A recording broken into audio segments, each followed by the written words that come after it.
You and I both know there are fundamental challenges that remain. This is the first phase, and there seems to be a lot of elation and optimism around the world. Do you share that optimism?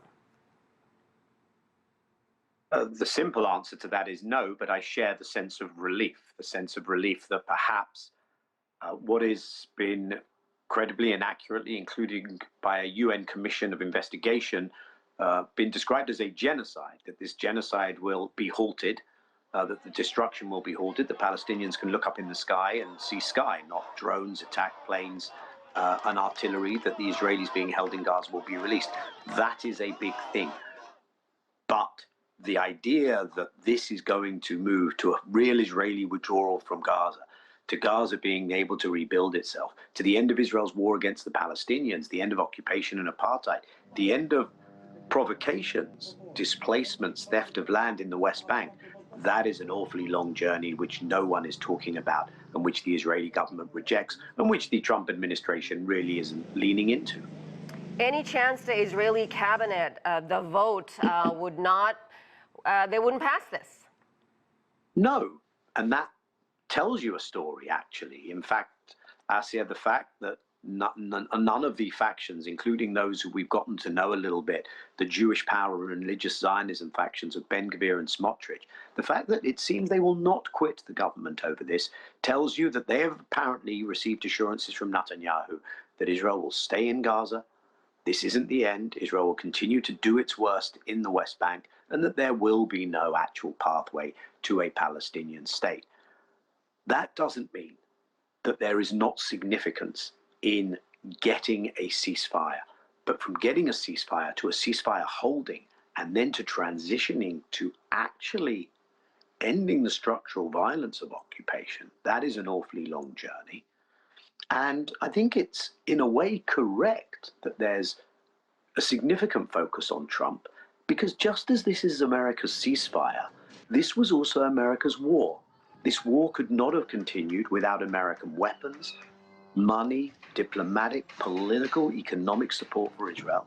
And I would argue that the continuation of Palestinian denial of rights, of Israel's occupation, also couldn't carry on without the US. So we'll have to see whether attention remains on this after the hostages are released. Well, apparently this exact same deal was on the table a year ago. So why now? And do you think Israel's attacks on U.S. ally Qatar gave the Trump administration a sense of urgency to put even more pressure on Prime Minister Netanyahu? Well, I do think that's part of the story, yes. If you want to understand why now, firstly, look at the fact that Netanyahu bought himself another year. It wasn't just that Netanyahu wanted to achieve certain terms, many of which he has achieved in this, not all and that is very clear, but he wanted to stay in government as a war leader. He wanted to change some of the leadership of some of the institutions in Israel to help perhaps change the criminal case against him to enhance his chances at the next election. He's less than a year now from the next election, perhaps far sooner. So he bought himself important political time by continuing this war and by holding his coalition together. It seems he would have liked more time, but that hubristic overreach, that strike in Doha, having already attacked five other sovereign states in the region, and of course made war on the Palestinians, that strike in Doha feels like it was the beginning of the end. But I do want to stress one other point as to how we got to this moment, because it is not just about Trump and the US and the Arab and regional mediating parties. It is also that Israel was increasingly feeling pressure, that this sense of isolation, a word that Netanyahu used, a word that Trump has used, this does not bode well for Israel. It wasn't really coming from Western governments, some in the global South were pushing, but it was coming often from people, from ordinary people, disgusted by what they saw in Europe and elsewhere, disgusted by the complicity of their own governments, and pushing their governments, often against the will of those governments, to do something about it. And I think that pressure played a crucial role. And I mention that, Asieh, because if you want to know how one avoids slipping back into more violence, how one gets the security that only ending occupation and apartheid and generating equality can bring. If you want to know how to get there, the clue is in what happened. And the clue is that you need to end Israeli impunity and generate ongoing pressure. That will be difficult, but that will be necessary. So, Daniel, finally, what will you be looking for in the coming hours, in the coming days? Oh, good question. First of all, has indeed the list of Palestinian prisoners to be released been agreed? Has the line of the Israeli withdrawal been agreed? So that's the very first immediate questions.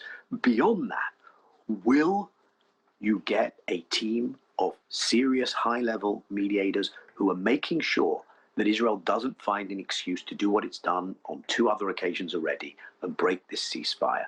And beyond that, though, are we going to see perhaps a new debate unleashed inside Israeli society?